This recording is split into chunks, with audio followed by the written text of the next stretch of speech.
Então, eu imagino que todo mundo conheça, todo mundo odeia o Cris. Eu já devo ter visto não sei quantas vezes, né? E sempre é muito chocante para mim essa relação da senhorita Morello com o Cris. Quando a gente fala em relações étnico-culturais, étnico-raciais e docência, eu acho que eu trouxe esse vídeo porque eu acho que ele provoca no sentido de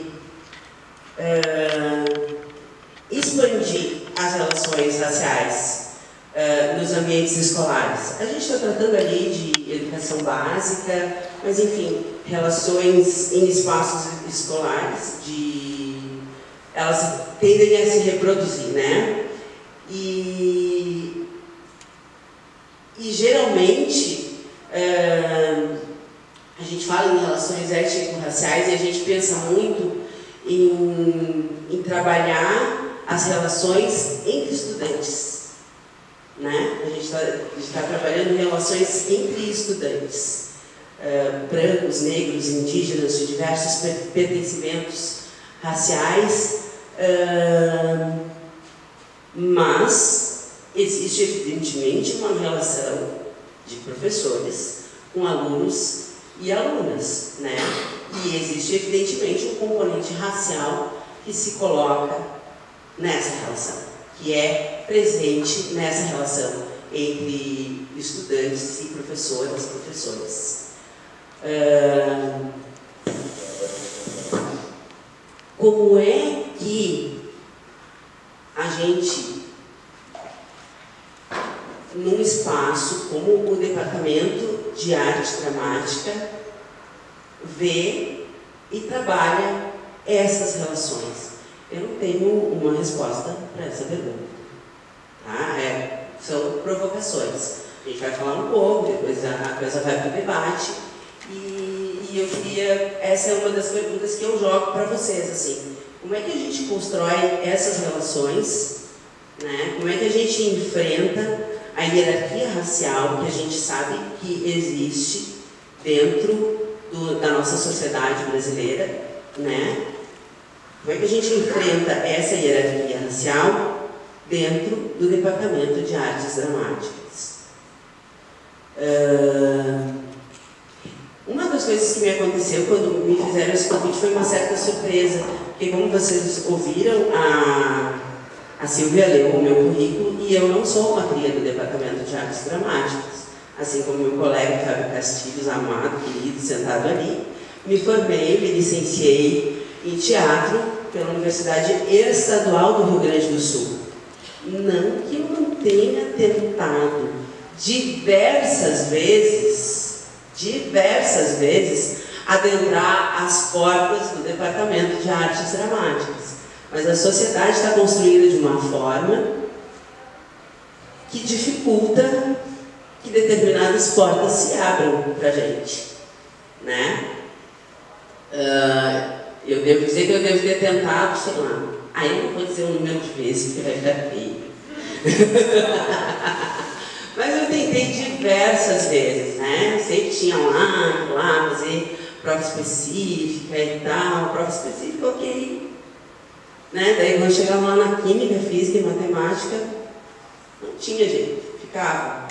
E fui ficando, quase desisti, né, de fazer uma graduação, até que apareceu a UERGS, que já nasce como uma política pública em educação aqui do Estado, que olha para essas questões, de certa forma. Ela não olha para o componente racial, mas ela olha para o componente social, e ela começa já com vagas reservadas para pessoas pobres, ou como se dizia lá, na hora da gente se inscrever, hipossuficiente economicamente. Pobres. Né? Já tinha essa vaguinha reservada. Quem entrava nessa vaga reservada? Entravam pessoas brancas, mas entravam pessoas negras também. Eu entre elas. Então, o meu caminho se desvia do Departamento de Arte Dramática por conta de não haver uma política como essa no momento, lá no século passado, em que eu estava em tempo, digamos assim, de entrar numa graduação, né?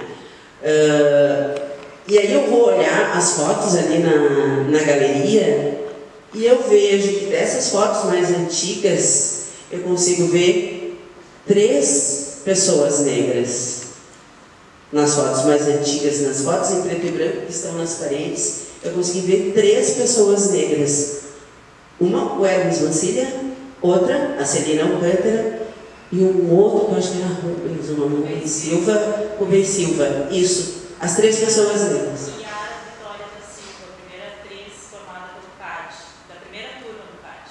Veja só, não, essa é uma... Era uma mulher que eu também não conhecia, acho que poucas pessoas conhecem, e eu, fazendo a seleção das fotos, eu olhei as casadas solteiras, que tinha várias fotos das 2 atrizes brancas, as protagonistas, uma inclusive a Nilda Maria, que ganhou destaque nacional depois, e aí eu encontro uma foto com a Yara Vitória, e eu, peraí, essa mulher é uma mulher negra. Aí eu vou falar com o Renato Rosa, que é um cara das antigas, e ele sim, a Yara Vitória, a primeira atriz negra formada na primeira turma do CAD, está ali no espetáculo. Depois ela foi para o Rio de Janeiro, desenvolveu carreira com a Dercy Gonçalves, fez outros trabalhos e está ali também. Muito bem, só que bom que eu falei. Agora todo mundo sabe da Yara Vitória. Yara Vitória da Silva. Yara Vitória da Silva, que legal. Então foram as pessoas que eu encontrei ali. Ainda assim, muito poucas pessoas, né? Ainda assim, muito poucas pessoas. Quando a gente vai ali para aquela mesinha onde tem outras fotos, aí a gente começa a encontrar o pessoal do Pretagô, e a gente vê que com a passagem do tempo e com o evento das cotas, o departamento começou a ganhar outras cores, né? Quando a gente pensa, porém, ainda hoje, no corpo docente, né, Vitória? Pois a Vitória vai falar a respeito. A gente ainda tem uma imensa falta, digamos assim, né? Porque uma andorinha faz muita coisa, mas não faz o verão sozinha, né? Então eu acho, para mim, uma das coisas que precisa acontecer para que essas relações se tornem mais harmônicas, mais equânimes, mais consolidadas, é que essas pessoas negras que hoje eu vejo sentadas aqui como estudantes possam ter mais espelhos quando olhem para suas professoras, para seus professores dentro do departamento de arte dramática, tá? É só isso? Não, não é só isso. Ainda tem outras coisas, né? Quando a gente pensa que a população brasileira é formada 54% de pessoas pretas ou pardas, a gente ainda olha para essa plateia e ainda tem muito mais gente branca do que gente preta. Ah, mas aí melhorou. Claro que melhorou mesmo. E eu tenho que reconhecer isso, porque isso é conquista de muita luta, de muitos e muitos e muitos e muitos anos, dos meus ancestrais, dos meus antepassados, de pessoas que vieram antes de mim e que não tiveram oportunidades que eu tive, de pessoas que construíram as oportunidades que eu tive, de pessoas que construíram as oportunidades que vocês estão tendo, tá? Mas a gente não vai se conformar. A gente não vai dizer que está tudo muito bem, está tudo muito bom, quando a gente ainda olha para dentro de uma penitenciária e lá dentro tem muito mais gente preta do que gente branca. Quando a gente senta num restaurante e olha para os lados e eu sou a única negra sentada no restaurante, as outras pessoas estão de pé servindo. Por que será? que não tiveram uma oportunidade de acessar espaços como esse aqui.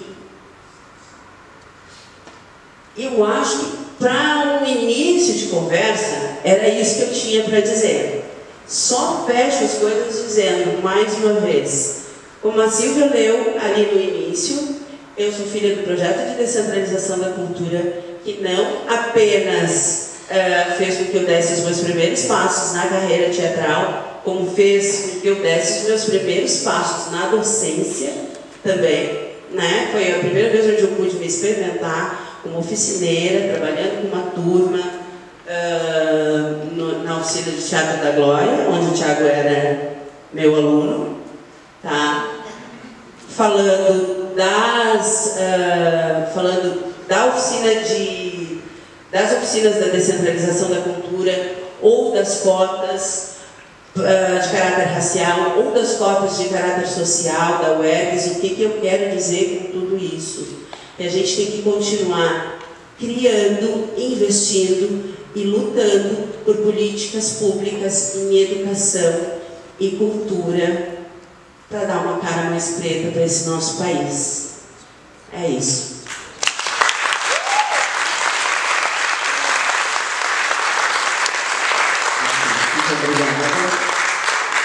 E só antes de passar a palavra para o Thiago, eu queria só pedir para ficar entre as cadeiras, por causa da filmagem, a gente agradece. Dede, muito obrigada. É sempre importante a gente trazer todos os assuntos em pauta e a gente poder pensar para além daqui, para o que a gente pode fazer após tudo isso que a gente conversa.